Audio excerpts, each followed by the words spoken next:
When you're looking at playing a numbered chord, it's not about being fancy and trying to find something that sounds different.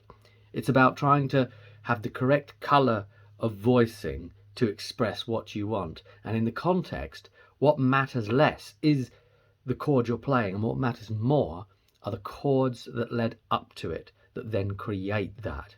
If you had some crazy chords that were in another key that then lead up to that, that chord is even more dramatic by its modulation, by its shift in key.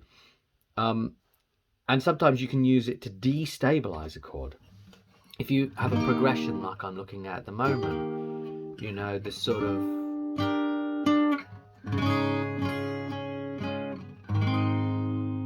so you land on a major as your fourth chord, right?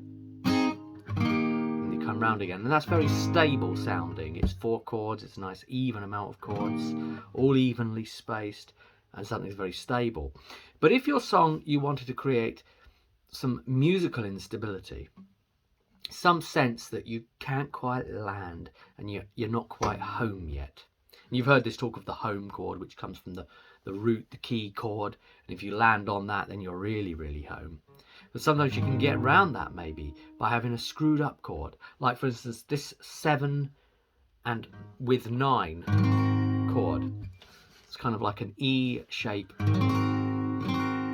with this kind of deal going on.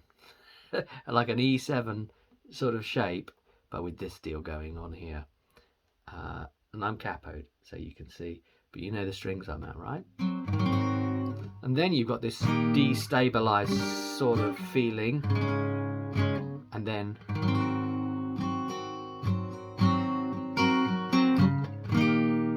so you couldn't wait to get off it. You couldn't land there, could you? Because you're just out there in the reeds.